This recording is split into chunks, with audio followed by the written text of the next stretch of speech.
Well, I figure, you know what, if the Jets can complete an interview, an official, real-life head coaching interview with their former head coach, Rex Ryan, if that really happened, then we most certainly can bring you the first off-season edition of Cardinals Underground here, 2025. Paul Calvisi, Dani, Sureck, Darren, Urban. And I will say, to begin, that it took nearly all season, but just under the wire, going into the final Week 18, I found an NFL-related entity that actually matched the motor of Budda Baker this year.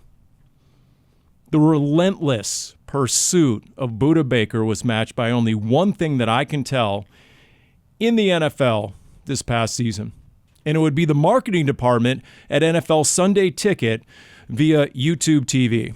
Even down to the final Friday of games, they're sending me 3 to 7 emails a day to latch on, sign up, enlist for the Sunday Ticket slate of games and the insider package. They reduced it all the way down to $4.99 for the Week 18 slate. And I mean, you know what? At that point, they actually, instead of my disdain, they earned my respect for just how relentless they are in marketing their product. That's fair. But, I mean, as long as there's time on the clock, there's time on the clock, Paul. That's what we always say around here. I've never said that before. By the way, You are usually the king of the segues. Okay. I'm missing I know you wanted to mention Rex Ryan because you love him so much. Sure. I'm trying to see the segue between Rex Ryan and a podcast we were always going to do at the end of the season. Well, in case anybody's wondering whether, there's justification to keep talking ball when there are no more games. Oh, okay. I mean, if the Jets can somehow justify How about our paychecks? interviewing Rex Ryan.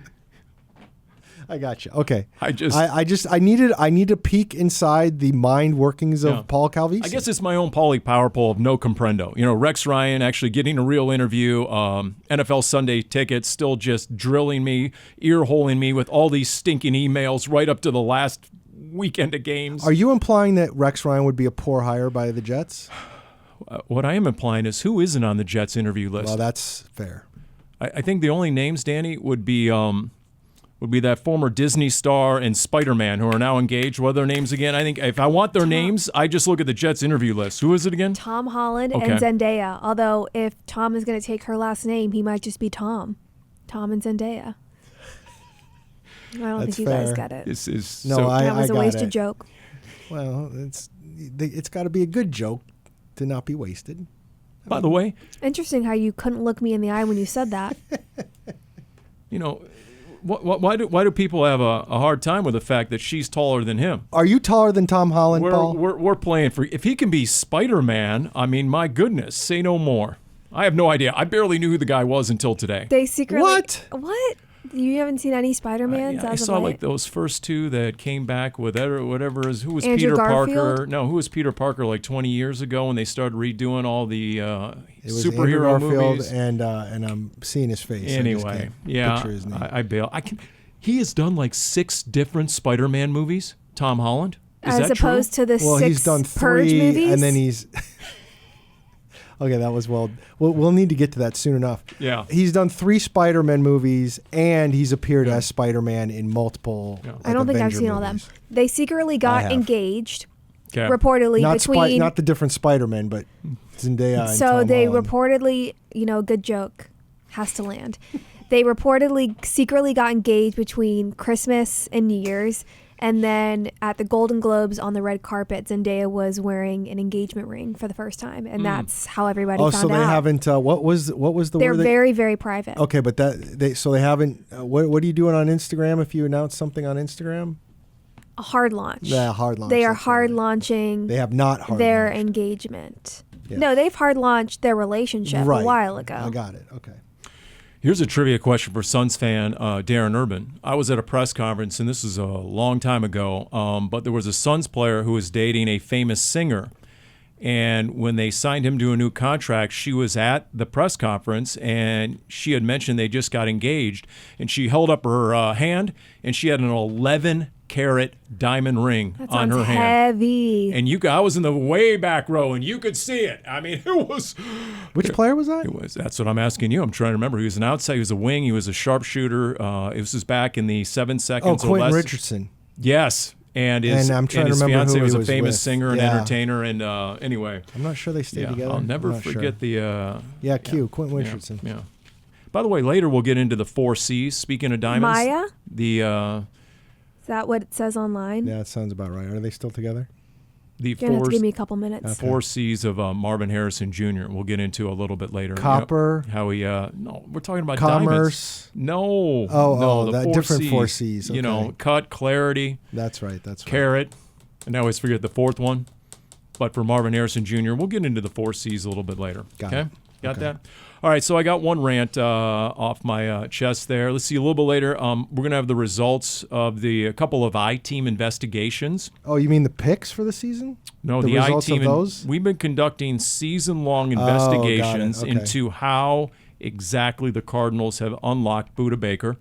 I think we have some answers on that. We're also going to get into the season-long investigation, which ramped up in earnest here the last couple of weeks into the O-line fine system. We'll get into that. I have a random question. Okay. I don't know what sparked this. Maybe because you keep mentioning the word polls. The Pauly's list of incompetence, is that reset in 2025 since this is our first Cardinals Underground of the new year? Yeah, it's a good question. We haven't really considered that yet. Resetting or rolling over? Like no, what? I mean, I don't think so. I think it's just, it's basically, is it incompetent enough to knock the predecessor off the list? So it stays the same until it gets knocked off. It's in real time. It's ever evolving. Okay. And, you have to earn your spot on the list and knock out another contender. Okay. Ray Gun could be on there for a long time. no, I thought we knocked her off. No, she's on there. No, she's still on I think there. we knocked off the Red Lobster CEO who got rid of Endless Shrimp because it's the new young CEO and he got rid of it. You guys outvoted me on that one 2-1. I was not in favor. Jim Alejandro came through for us. Okay. Quentin Richardson was engaged for 14 months to Brandy. That's it. Yes. Okay. Thank you. But it was they've been not together since 2005. Yeah. So yes. So Maya must be his current wife, Probably. who I saw online.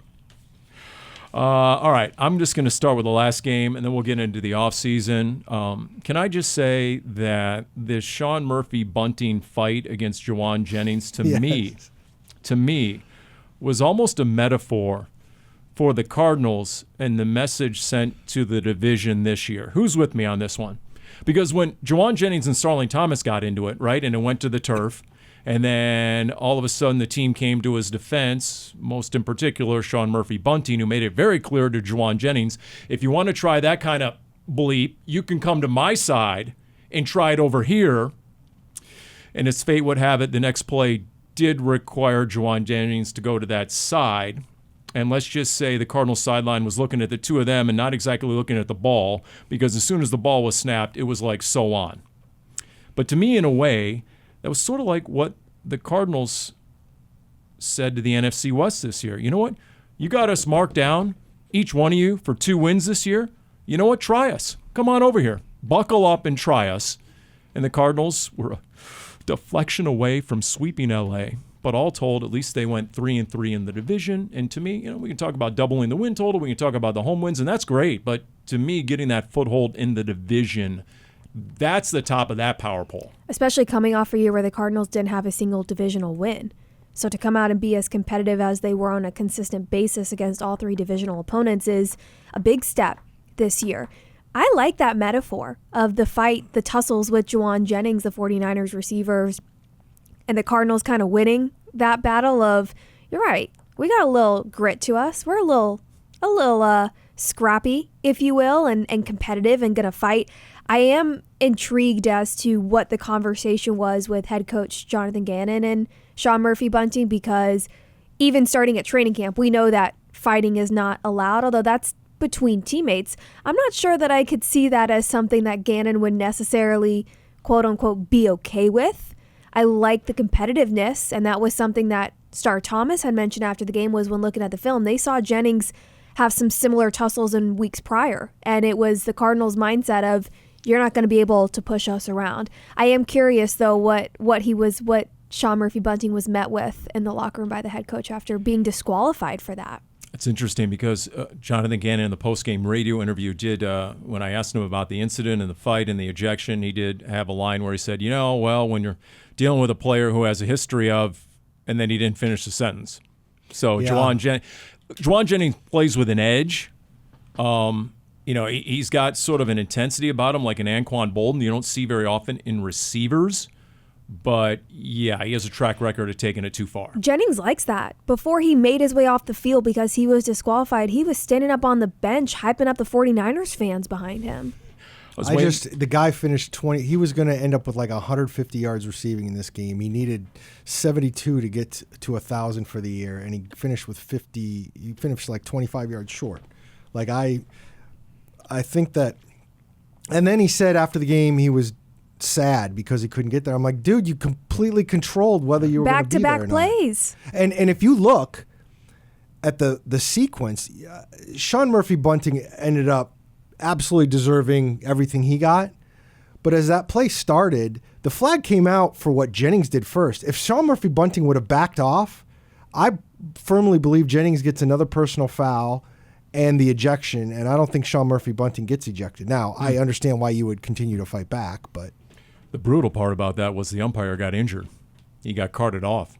And but somebody said, I was talking to somebody about that. Somebody said the injury was him running over to break it up and he like pulled his hamstring or something. It wasn't like the fight itself caused anything. I'm guessing it was more than pulling a hamstring. Like he went to put weight on it and his whole leg buckled. It was not good. At least it didn't look good for him. Right, but I guess my point was I thought at first it was like a swinging fist that got him randomly astray. I honestly don't know what got him, but I do know in watching the one replay I saw on the TV copy online, he was nowhere near the initial fracas. Now, other guys came pouring in. He might have got blindsided from, and down goes the umpire. But he wasn't, because there were two other officials who were trying. They had their hands on the guy's shoulder pads, and they're trying to rip him apart. And good luck with that. I mean, you're just an average middle-aged official, and you're trying to rip apart two brawling NFL players. I mean, you have little to no chance of making that happen. You weren't going to run out and help him? I was actually backpedaling. I was in full backpedal mode myself. So you think Sean Murphy-Bunting can backpedal? Did you twist your hips, Paul? I didn't flip the hips. No, I didn't. I did not. So otherwise, anything stand out from the season finale that you want to discuss before we get into the off season? How about Trey McBride? Trey McPlay, let's talk about that. Trey's pretty good. You want a physical play. How did you describe in print Trey McHurdle and getting the angry run scepter to start this week, deservedly so? I didn't actually have to describe it because our good friend Zach Gershman ended up doing a whole sidebar on what Trey did, so I didn't talk a lot about it in what I wrote. But I mean, I will say, in real time, my first thought is, where's the video? Please, let's get the video up on social so we can all send it back out, because that was amazing. It is funny to listen to Trey talk. He talked about it with Zach after the game and then brought it up again Monday in the locker room that he's like, I got to stop doing that.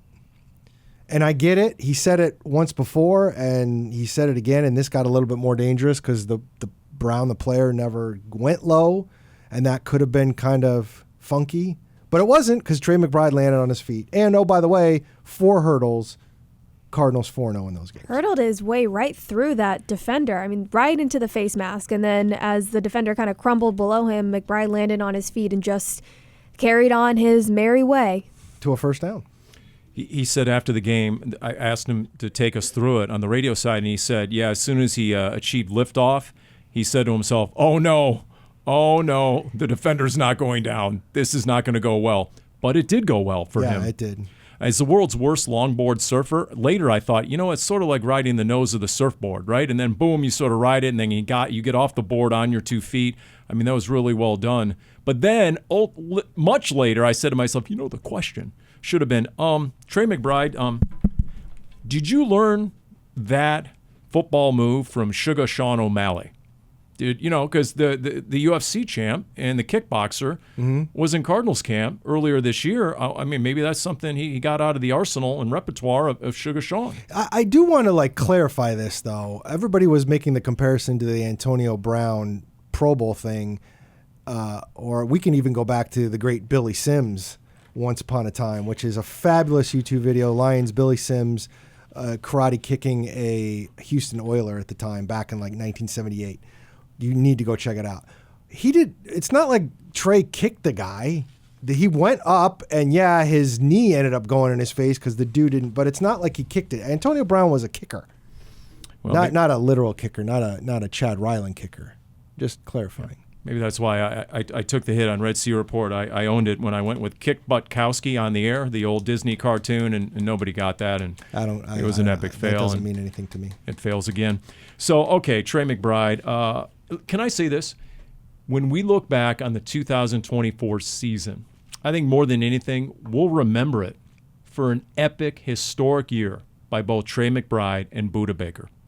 For considering the team didn't make the postseason, yes, they made a lot of big strides in a lot of big ways, meaningful ways. We'll get into that. But in terms of just remembering 2024, I think my biggest recollection and or takeaway will be one player on defense, one player on offense, just having historic seasons. Is this the I-Team report on Budda or whatever you were talking about? No, we haven't got into that yet. Well, are we going to get into that? Okay. So is Darren wanting me to move it along? I'm just saying, like, I thought that was... Danny has a thought bubble right now. Don't bring me into this. I thought this was a segue to Budda. I'm just sitting here enjoying this. No.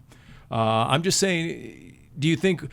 sort of like Russell Crowe in Gladiator, are you not entertained, right? Do you think we have fully appreciated what we just saw, what Budda Baker put out there and Trey McBride? I think so. We talk about it every week. Okay. All right. No, I do.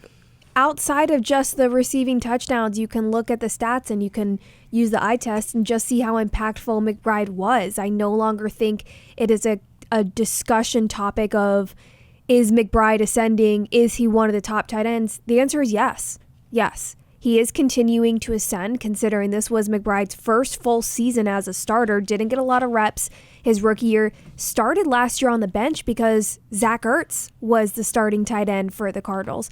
Seeing what we saw from McBride, his improvements in the run blocking, his speed across the middle, his route running, his strong hands, inability to go down on first contact, all of those things show the improvements he made in this year. It's no longer a talking point. Is McBride one of the top tight ends when you're talking about George Kittle and you're looking around the league? Yes. The answer is yes. He is now a household name.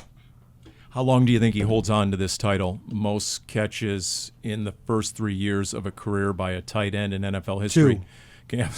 Considering Brock Bowers. Brock Bowers is going to break it in 2 years, so that's fine. I mean, it's a nice thing. I mean, seems kind of random. The first enough catches in the first 3 years, like not the rookie season, obviously not, and not the first 2 seasons. It was sort of that other record he almost had earlier this year was like 5 catches or more in 11 straight road games. Yeah, like sometimes. How did they ever come up with that? Sometimes it feels like a stretch. Yeah. Okay. But regardless, Trey McBride is a difference maker. Even if next year he doesn't get 1,000 yards or he doesn't get 100 catches, he's a difference maker now that you can count on when you need him. And so if you can bring up the rest of the pass catching core, whoever it might look like, Michael Wilson and Marvin Harrison Jr. and Greg Dortch and or some speed dude, like you're going to be in really good shape. Can I look at Trey McBride? You can do whatever you want, Paul. You're a free man. And finish the sentence and draw parallels to Marvin Harrison Jr.'s rookie year. How so? You talking about Trey's rookie year? Trey's rookie year versus Marvin's rookie year.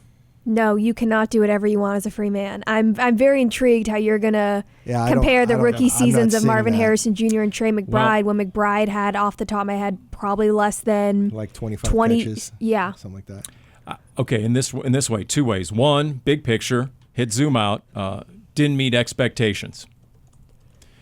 Number 2, at times maybe a little tentative, hesitant.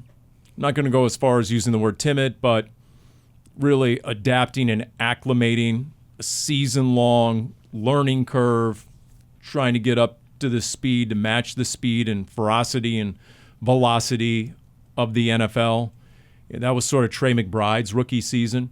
Now, to Dani's point, it's not apples to apples because Marvin Harrison Jr. came in as wide receiver 1. I get it.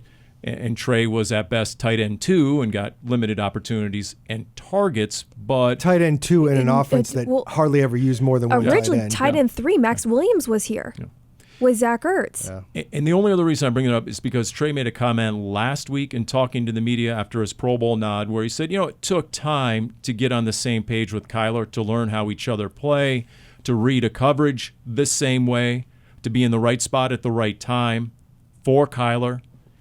And so whereas you saw games where Trey would have 10 catches on 10 targets, 11 catches on 12 targets. There were those games Marvin had 2 catches on 7 targets. And so the fact that the catch-to-target ratio was so absurd at times with Kyler to Trey McBride, especially in comparison to Marvin Harrison Jr., I'm just wondering, can you expect maybe that is the next step for Marvin Harrison Jr. based on the next step that Trey McBride just took? It's a reach to compare the rookie years of tight end Trey McBride and wide receiver Marvin Harrison Jr. McBride didn't see a lot of playing time. He had 29 receptions on 39 targets his rookie year. He was very low on the depth chart. Second year last year, he was still coming off the bench behind Zach Ertz, and this was the first year. It took 3 years. Bigger scale, yes. You can use it as an example of it takes time to adjust to the speed of the game. Make sure you are understanding the offensive scheme. Make sure you are understanding what your quarterback likes, the timing, how you should be running your routes, the communication, yes. It's not the same of what we saw from Harrison's rookie year and not the same of what the expectations are from McBride as a second-round pick as a tight end to Harrison as the 4th overall pick as a wide receiver in an offense that was desperate for a number 1 wide receiver after some free agency moves. It's still going to take time. You have to be patient with Harrison to be more consistent with those targets that are coming his way. You saw a lot of good things. You saw a lot of growth from the rookie in the speed of the game, not thinking as much, being more aggressive near the end of the season at the point of attack, and understanding how physical he can be a little bit better and use his body on some of those catches. Paul, a lot of times I'm able to see where you're at least coming from, and I know that this is maybe more so just a talking point on the podcast. I don't see, it just feels like apples and carrots or something. Wow. Not even like apples and oranges. Okay. When you look at... Still edible products, though. Yeah, okay. but just when you look at where the team and the offense is and the opportunities they had and the expectations and their skill sets coming out of college right away, it doesn't feel comparable for McBride and Harrison as rookie year. Sometimes it's just a talking point. That's fair. A launching pad to get analysis like that, Dani. So there you go. I checked that box because I did go back and listening to Kyler's post-game presser, and you guys were there, and he was asked about the passing attack, sort of finding a little more traction, especially the downfield passing attack the last 2 games of the year. And his answer was, well, things were crisper. That was the term he used. Darren, you can give us a football to English translation there. Why don't you pontificate on that? First of all, it should be more crisp. Okay. I don't think crisper. That's what he said, crisper. So in football terms, what does crisper mean? Think about that, because he then went on to say, still could have been better, but, we all did our jobs these last 2 games. You try to be perfect. You'll never achieve it. But guys were where they were supposed to be and on time and made contested catches. Aha! They were there. They were where they're supposed to be. They were there when they were supposed to be there, and they made contested catches. 3 huge components of a passing game that was inconsistent, downfield passing game that was inconsistent throughout the entirety, for the most part, of 2024. And that's a lot of what we speculated on, right? Especially the first half of the season. Okay, are the receivers reading coverage the same way as the quarterback? Are the receivers where they're supposed to be when the quarterback has an edge rusher breathing down his backside and he needs to get rid of the ball now? Are the receivers where they need to be now? And so maybe it was more of a work in progress that didn't really achieve crisper status until the final weeks of the season. Again, the operative word there, maybe. We've speculation. We've made comparisons before to 2013 and Carson Palmer and Bruce Arians and all that stuff, but that at least got figured out at mid. I mean, part of the issue with that is going to be like, I mean, realistically, why would it? I understand if there's a learning curve, it should not take 16 weeks. Agreed. No doubt. It's the NFL. But well, and also, sorry, if you're going to say the learning curve, that implies we're mostly just talking about the rookie and Harrison. That wasn't the case. I mean, plenty of other receivers. Now, McBride popped off, so that helps, but it wasn't just on Harrison. And then Greg Dortch. Let me just give you a quick sideline postcard on Greg Dortch. He scores the 23-yard catch and run, right, weaving his way through traffic, zigzagging, making guys look stupid in space like Greg Dortch does. And the whole sideline is beaming, smiling, enjoying it, except one guy, Greg Dortch, mean mugging everyone. Kyler tried him twice. Came down the line, hey, high fives, the whole thing. Dortch, stone face. He goes down, daps up the O-line, comes back, smacks him on the shoulder pads like, come on. He's like, come on, enjoy it. Dortch, nope. Came back, scored another touchdown later. Nope. Was having none of it. Now, he's one of those guys who's locked in on game day. He has to be. His size, he has to have that sort of ferocity to compete. And he's that guy in game day who has a different look on his eyes, sort of like a Paris Johnson Jr. But you also wonder, if that was his personal statement, hey, I could have been doing this with a lot more regularity. Give me the ball, give me some more targets, and you're going to be happy you did. And so as a walk-off statement, I thought that was interesting in terms of what's his contract status exactly, Greg Dortch? He's a restricted free agent. Okay. So if the Cardinals want him, but what's probably going to happen is given his circumstances, they're not going to give him an offer that couldn't be matched. I'll be curious to know what Greg Dortch wants to do and how they feel about him. Because, again, as we talk about this receiving core, Marvin's Marvin. They like Michael Wilson as a blocker in that other role. We talk about potentially having that speed receiver or getting a speed receiver or Xavier Weaver being that guy. I'm not sure, but I don't think they see Dortch as that guy because they didn't really use him like that. So where does it fit? Is Dortch going to get the kind of opportunity here? If he has a choice to go somewhere else, does he might want to do something like that?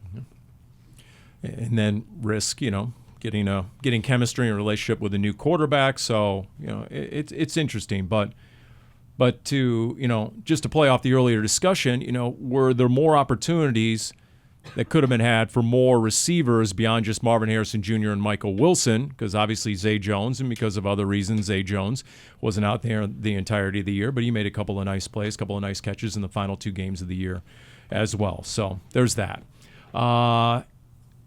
What about the fact that this offensive line, right? You're out there and Kyler didn't get sacked, yet you had an offensive line that included Isaiah Adams and Christian Jones, and right? I mean, you had backup tackles and Kelvin Beachum talking about how he's gotten clearance from his wife for a 14th season if he so chooses. He was your left tackle. But in terms of the offensive line, if he so chooses and if a team so chooses. Sure, okay. Exactly. No doubt about it. According to Kelvin Beachum, and this is him talking to the media, I proved that I'm a starting tackle in the league, capable of being a starting tackle in the league. And so we'll see what exactly that means. I mean, he's a valuable swing guy. There's no doubt about it. But if he wants to start, it's probably not here. Yeah. It's certainly not going to be at left tackle. And the way they've kind of constructed things, I don't see it being a right tackle either. So, but I guess that was my segue, Darren, into the offensive line dinner that we saw online via the what was it? It was Christian Jones or Isaiah Adams. Somebody posted on their Instagram. Paris Johnson Jr. Every position group does a rookie dinner at the end of the year, and the offensive linemen had theirs. And Johnson put on his Instagram story the bill, which got up to $130,000. And considering there's only 2 rookies in that room, and Isaiah Adams and Christian Jones, that could be a very hefty charge for the 2 of them. Okay, so a few nuanced details here as we had a discussion before we started podcasting. Let's say there's 15 offensive linemen. I don't have the exact number because I'm sure practice squad guys would be included. If there's 15 guys, if there's a $130,000 bill, that's $7,500 a piece. Now, there was an argument whether that could even be spent per person for an offensive line dinner. I don't know. I can see the argument. Was it just one of those as NFL players are wont to do, doing a prank receipt to freak out the rookies before they actually pay the real bill, which is possible. I'm trying to wrap my head around where you would go to spend $7,500 a piece. Now, obviously, there would probably be a lot of beverages involved, bottles of beverages. Yeah. 2 words, table service. Yeah. I mean, I don't certainly But if eat you're dinner going to, in going to those. like a place, surf and turf, and you're getting some nice steaks or you're getting some seafood and you're getting like that stuff, you can rack up pretty quickly. There was an all-time quote by Darnell Dockett. This is going back a ways. When Calais Campbell was a rookie, that's going back a long ways. I'm frightening myself even referencing this right now. 2008, ladies and gentlemen. It was a rookie dinner, and Calais Campbell, the second-round rookie, was going to pick up the tab. And Darnell, what are you planning on ordering tonight? Oh, I'm not sure. Probably most everything. I'm going to order lobster as an appetizer and not eat it. So that's the kind of stuff that they pull at these. Here's the thing, though. I do wonder if it was partially funded by the pot in the O-line fine, tally at the very end of the season, okay? Because these offensive linemen find each other with regularity, with impunity. Now, not big fines. But there's so many fines and there's so many O-linemen that it's got to add up over the end of the year. It's a range of things. So even talking to the media can get them a fine. Yes. Oh, especially talking Adams to was the saying media. he celebrated a touchdown too much one game, got fined. Oof. That seems very subjective there, Dani. It is. And I asked Calvin Beachum, I said, as the most experienced veteran in that room, is that a democracy or is that a dictatorship? And he laughed. He said, it's not a dictatorship. And then he said, it's a process, and he wasn't going to get into the details of the fine. And then he ended his answer by saying, it's also not a democracy. There you go. So my understanding is that the numbers guy who tracks it and tallies it would be Yelda Froholt. You're the quarterback of the O-line.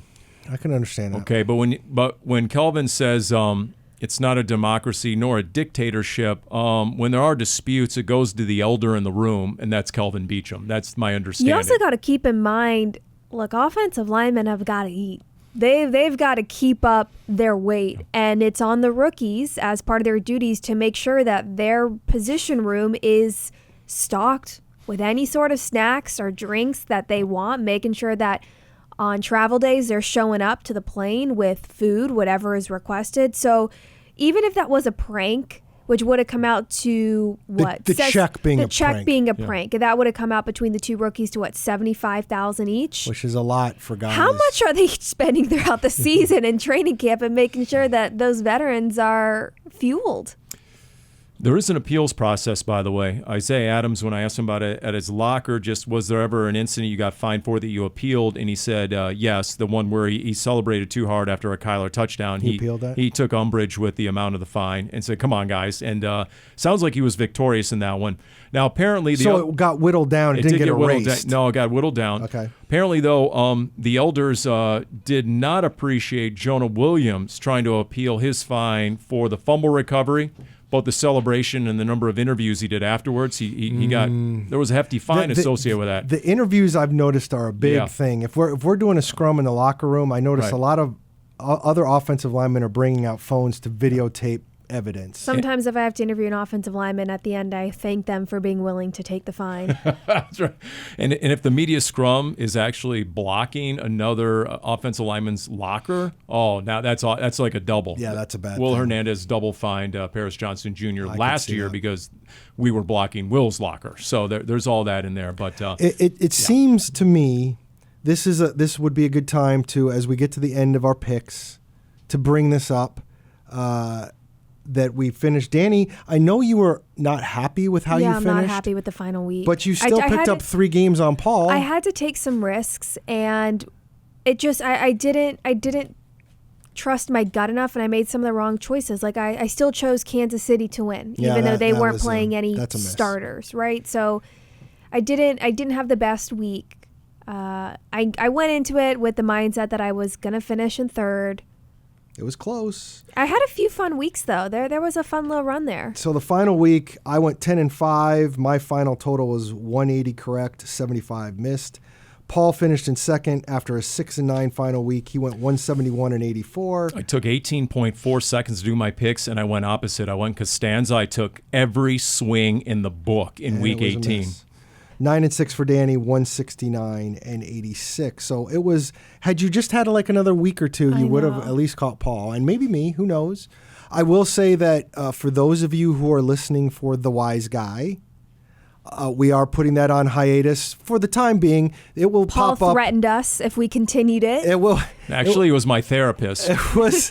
for emotional well-being. It will pop up from time to time during tentpole events. I know Oma wants to do that. We will have some other goodies going forward. However, today, as an extra special one, this popped into my head. I just thought I'd bring it up. So no. We can't afford an just audible right now. for one single trivia question from me to Paul. Oh, phew! I can relax. I have one question. I want to see if he can get it. I need one of those smart watches where I can just How sort of come look Darren at gets it. my music? It'll give me. This isn't your music. We're a team here, Dani. Paul, in something that had nothing to do with the Arizona Cardinals, in what city did we dine together outside of Arizona? You guys went to dinner on a road trip without me? Well, I didn't say a road trip. I said it didn't have anything to do with the Cardinals. You guys got dinner without me? I don't even know if you were born yet. Oh, Okay, so if it wasn't the Cardinals, it was probably the Coyotes, which means, let's see, playoff road trips that I did way back in the day, Detroit, St. Louis, and there was another one that I can't remember. No surprise, I can't remember that. Where was I for a good 2 weeks? Let's see here. I'll go with the D, the 313. It was close. You mentioned it. It was St. Louis. How many times have I whittled it down to two potential answers and then taken the wrong You one? need to start going with the opposite of your Oh, gut. Exactly. I did it with my picks. Why don't I do it in my mind with my answers? Can you salvage it by saying what year it was? Year. Okay, so, well, it can only be, I'd say 97. Close, obviously. Oh, my. 99. 99. 99. 99. That was my infamous road trip where I lost my wallet in the taxi. No. And had to go to the airport, and this was pre 9/11, so I had to go to the airport, and I had no ID because I lost it. I left my wallet on the way to the airport to leave, and Scott Bordeaux was traveling with me, and we went to the desk and said, "Yeah, I lost my wallet. I don't have an ID." And Bordeaux was like, "I will vouch for him," and they're like, "Okay." And I got on the plane. Right. Because pre 9/11 was pre 9/11. And you probably boarded with a personal flamethrower, and they said, "Sure, get on. No big deal." That's probably what you did. I was really hoping you were going to remember that. You had your camera guy with it. Was me, Scott, you, and you had whoever your cameraman was in '99. Steakhouse. No? Where was it? I'm on the thinking hill? it was on the Where hill. was it? I think it was on the hill. Because I just but- throw out random recollections. Yeah, that's. Let's hope it wasn't Ricky Bogrand over at Channel 5, and he wouldn't even go across the street for the Minnesota playoff game, Cardinals at the Vikings in January of '99, because he said he was too cold and he couldn't go shoot a tailgater video. I mean, come on, Ricky, as an Arizona native, you got to be tougher than that. We are thinking of different segments, though, to replace Wise Guy, at least in the offseason. So Okay. be patient with us. I see. Meantime, you're just going to have to settle for the results of an I-Team investigation we've been conducting about Budda Baker and how exactly Budda ends up with, what was the final tally as I'm looking for? It was 166, 164. What was the final tally? I'm looking at, right here we go, 164, career high, 10 tackles for loss, career high. He threw in a couple of sacks, 5 passes defense, 3 quarterback hits, and a forced fumble, but he ends up second in the NFL in tackles. That's wild. And everyone else in the top 10, they're middle linebackers. Somebody said in the comments on my mailbag this week, which was interesting that it wasn't in the mailbag, but it was on the comments under the mailbag. He was doing this. Some guy did this giant breakdown of a lot of stuff. His first line was, "Don't forget Budda has lost a step." Whoa. Okay. I would Disagree. I would have to agree to disagree on that. He had the third most tackles by a defensive back since at least 1991. And not because the two lines of defense in front of Baker were slipping up, because Baker was playing everywhere on the field. He was in the box. He was blitzing through the gaps. He was in the secondary backfield. Number 3 was everywhere. And it was sort of how they used him and what they enabled him to do. And so I've gotten a lot of Heismans, a lot of stiff arms and get away. But based on what I've been able to glean, they basically just allowed him to have his eyes on the quarterback a lot more, and to be in a position where if he decided, like his tackle for loss in this last game, unbelievable, by the way. And if you see, he recognizes run, and when Nick Rallis says he plays like a bullet, he shoots his gun. He's just gone. He was gone. So they devised a defense where he has the ability to do that. So if he decides to do that in the moment, in real time, everyone else adjusts accordingly. So that's where the scheme does come in. So they did adjust that this year. So if Budda shoots and goes into the backfield, he's not taking the risk of his assignment not being covered, a deep third, for example, or something like that. So impressive. The rest of the defenders would have their eye on the offense, obviously, but they'd also have half an eye on number 3. And if he decides to go, okay, you react accordingly. And then they also, Dani, to your point, not only did they use him a lot of different ways, but they used him more inside, from what I'm told. So he was closer. He was more to the center of the field, so teams wouldn't be able to go to one side or the other to get away from him. And so that was another way he was constantly around the football. It is a blessing for both sides that Baker decided to sign a contract extension before the regular season ended. It's very clear this front office and coaching staff sees Baker as the future on this defense. And the fact that Baker, who's been here his entire career, didn't even want to test the market says a lot about what's going on behind closed doors. And that's somebody who, when all these changes went down, there were reports that Baker didn't want to play here. And clearly something has changed with what he has seen and how they are deploying him and the defense as a whole, the team as a whole, and the culture, where the priorities are and where this team is headed. That signing alone, extending Budda Baker, should tell every fan exactly what is going on, and that's a good sign. And I think it's just kudos to Rallis and JG just for the ability to unlock him. What do coaches do? They get the most out of their players. And when you realize you have a dynamic all-pro player, you allow him to be as productive as he can be. Rookie Rabbit Taylor Demerson talked about that at his locker. I was asking him about the coaching staff because Gannon has made it very clear you're not just going to see the field because you're a draft pick and so we feel like we got to play you. Everybody who's on the field has earned it in the practice reps, in the meeting rooms, watching film, the process, and putting the team over themselves. And Rabbit was saying how the coaches in every position room put in so much time and effort to make sure they are doing the best job they can to get the most out of their players. That's how you get the best performance, is not necessarily having a scheme set up and forcing players into what you want from them. It's what does every individual player do best? How can that one work together for what the goal is of the scheme? And then also, how can you unlock those individual skill sets so you are getting the most out of every player? And it's not just Baker. You saw a lot of good things from outside linebacker Zaven Collins, who's doing a lot more than just rushing the passer. You can go through a whole list on that defense specifically under Rallis of players that you saw jump this year, being more comfortable in year 2 in this scheme, and being able to rely on those natural instincts a little bit more, not having to think as much. Yeah, I think we'll come to learn, or at least something that makes me bullish about this team going forward when you look at this coaching staff, was their ability to adapt and adjust after year 1 in the NFC West. For example, Kyren Williams in the 2 games in 2023 absolutely crushed the Cardinals. Over 300 yards rushing, 3 touchdowns. They had no answer. In both games this year, he was almost a non-factor. They made that adjustment. You saw what they were able to do in sweeping the 49ers, what they did in that second half, adjustments at halftime in Santa Clara. They came out in that second half, 3 takeaways and a turnover on downs. Kenneth Walker and Zach Charbonnet didn't wreck the game against Seattle. They were able to fit those guys. Other reasons, factors led to losses. I get it, but if you're giving me reasons to be bullish, this coaching staff and their ability to compete in the division and at least evolve from year 1 to year 2 and be so competitive, because we can have the argument, and a lot has been said about the overall talent level on defense, right?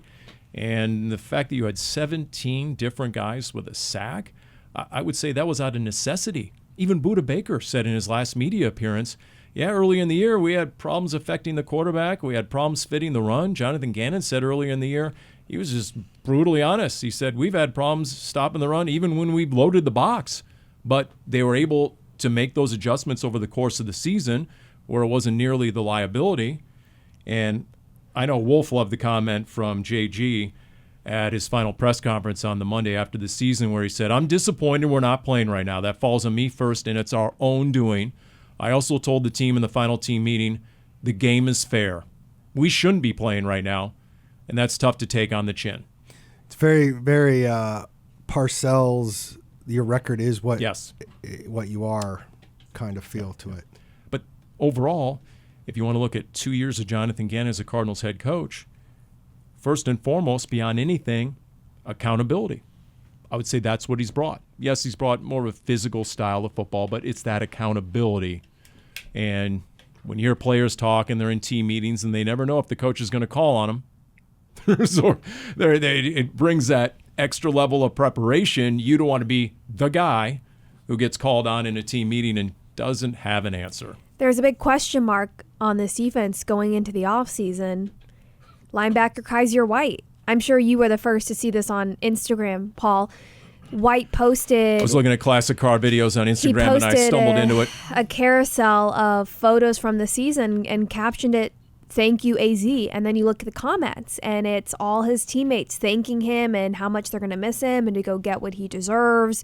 Makes you wonder, is Kyzir White going to be an Arizona Cardinal next year? Is he going to test the free agency market? It was the comments that, Kyzir's post alone, that could have just been end of the year stuff. It was the comments that you're like, okay, what are they talking about in the locker room that we don't know about? It was a masterful post because it could have meant anything. It was sort of the Rorschach, or what is it? The ink blot. That's right. That's Rorschach. The ink blot of social media posts. Because what does it mean? It's that time of season, the cryptic athlete social post. Yes. That might have been penned by the agent and said, you might be well served to just go ahead and send this out.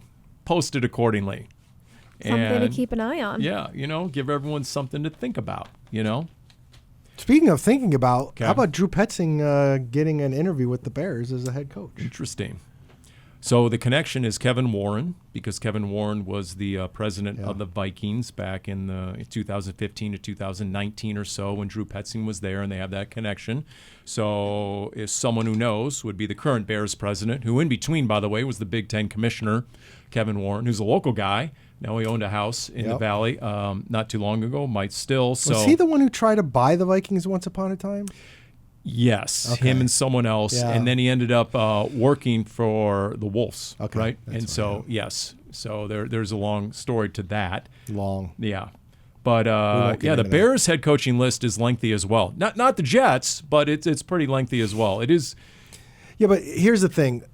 I think it'll be good for him to get an interview. I don't think any betting people, not that I would ever wager, would put Drew Petzing as high on the list of probability to be the Bears coach. But it did give Jonathan Gannon a chance to talk a little bit about his offensive coordinator. And then this conversation came up about Kyler Murray, who, by the way, Gannon went on Arizona Sports and said when he was asked if Kyler Murray was the starting quarterback, the quarterback for next year for the Cardinals, 100%.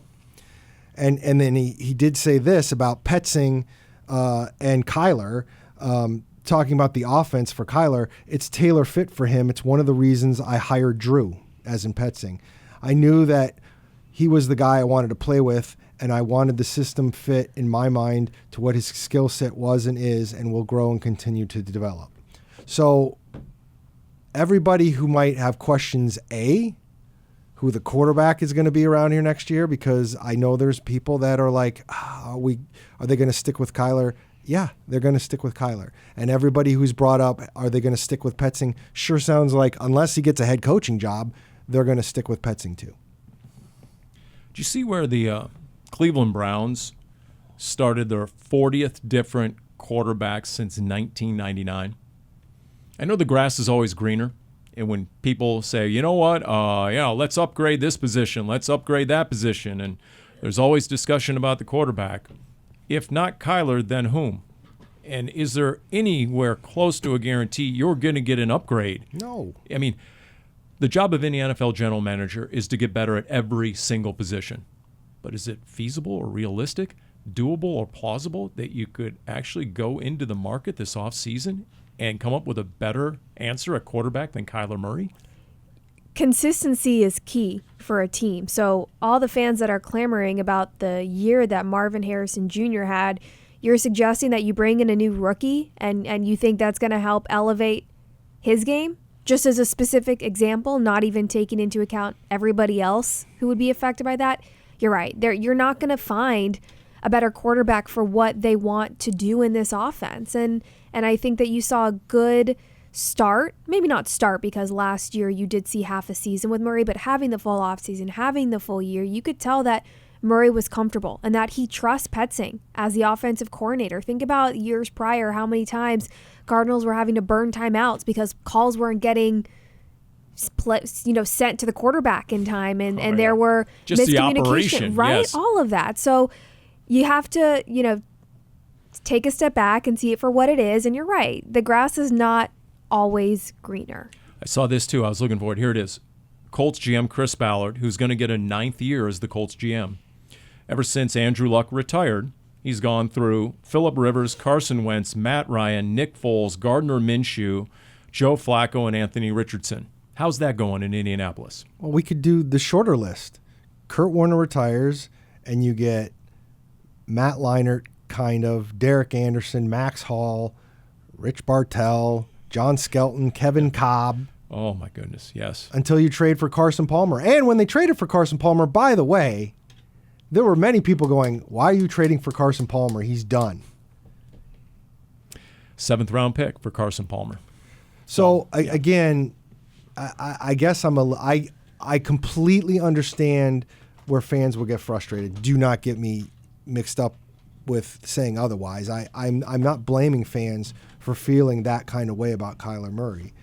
But if you have been a long-term fan, you've been a fan of this team when they weren't sure what the quarterback was going to be, and it's no bueno. What's the list around the league of coaching vacancies? You've got Chicago, the Jets, the Jags, the Titans. Raiders right? now? The Titans? No, not the Titans. Just the GM. GM. The Raiders. Saints. Yes. Patriots. That's 7. Yep. So, meaning, what's and the point you're driving at with all the I was just trying to wrap your head around it. Right. Is how many availability options are there? Right. And then there's the maybe the Cowboys.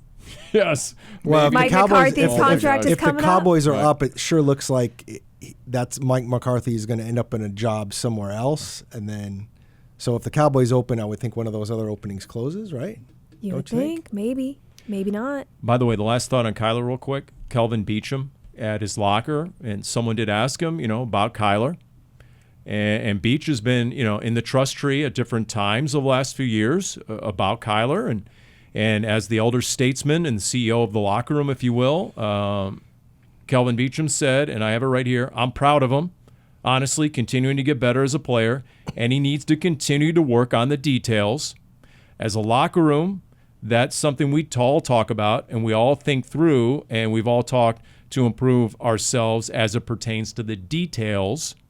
He pointed that a couple of times as maybe being behind pre-buy versus post-buy, whatever, because when it comes down to executing, especially at the end of games, always comes down to the little things. They are big things in the NFL. Nobody knows better than a super vet like Kelvin Beachum. But he's wrapped by saying about Kyler, this franchise looks to the future, and Kyler has to be the guy. He has to be the alpha, the leader. That's the nature of it, and I really think he's coming into that role. That was Kelvin Beachum. I thought that was really interesting. So my final analogy I'm going to throw out there. Wait, before you get to your analogy, because I want you to have the last word. We did the math wrong. That dinner we were talking about earlier, it would have been like $8,700 a person, not $75. Sorry. Okay. Still doable. No math. You had to account for the tip. That's the increase in there. there. You go. So Anyways. Yeah. I'm going to violate my rule here.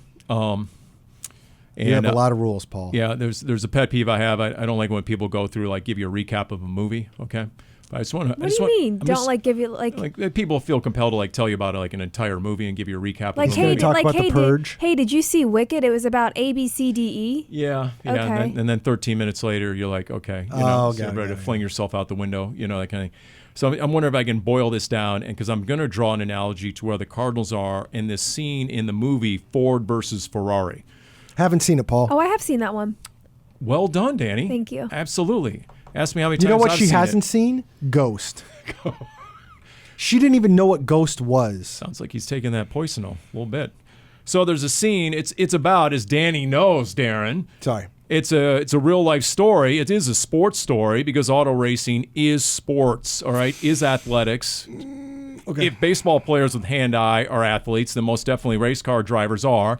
And it was about Ford's pursuit of trying to end the dominance of Ferrari in the mid-'60s at the 24 Hours of Le Mans. They were absolutely dominant. Yeah. And so they're going to decide to build a race car from scratch. Okay. They hire the great Carroll Shelby. All right, Shelby Mustangs, maybe you heard of that. It's a real guy. He was a real dude in the mid-'60s. He takes over the team and he builds it from scratch with the blessing of the Deuce, Henry Ford II, grandson of Henry Ford. And the first trial run, they go out to a race, and it's a disaster. Okay, a lot of stuff breaks, and the famous scene is he calls him into the big office at Ford headquarters. Give me one reason why I shouldn't fire you right now, Carroll Shelby.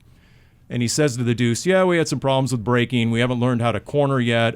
We can't stay cool. Heck, we don't know if our paint job is going to last 24 hours.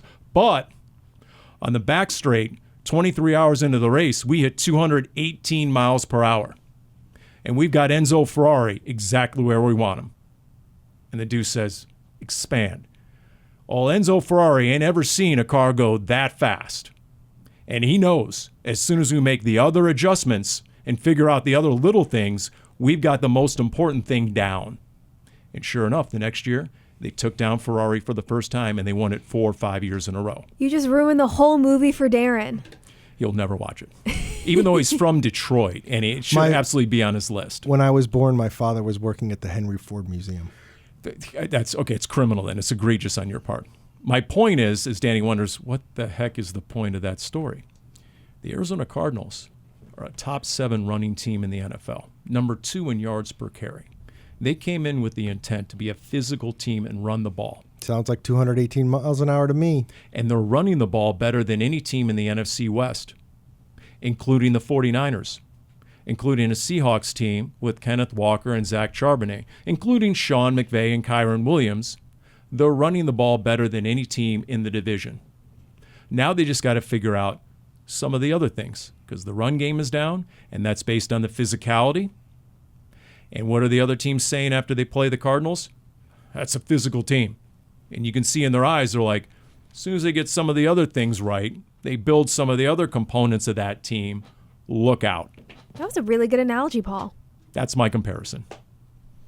How long was that, Omo? Darren's not buying Was that it. 13 minutes? It was a good analogy. I will give you that one. And he really didn't ruin anything for me because it was like a real life story. It's not like you can't go find it on Wikipedia. Exactly. I will say that. Yeah. And you're right. I probably won't go watch that. Yeah. It might. You never know. I've thought about It's it. Christian Bale. It's Matt Damon. You got some Good actors. You got some A-listers Solid in there. move. I've heard it's a good movie, but okay. Did you hear that from Paul? yes, I did. Did you enjoy the What movie? I will not be did. watching is The Purge. Which one? Any of them. Any of them. Yeah. Okay. All right. And I don't know if I'll be watching Rex Ryan if he's coaching the Jets either. That's too bad, Darren, because once again, this offseason will mark the 6th Purge movie after The Purge Anarchy, The Purge Election Year, The First Purge, and The Forever Purge. The Big Red Purge, offseason 2025. You're talking about on the football side, right? Yes. Well, unless you knew something that we don't. You're in certain meetings that we're not. And we'll leave it there on Cardinals Underground, brought to you by Pacific Office Automation.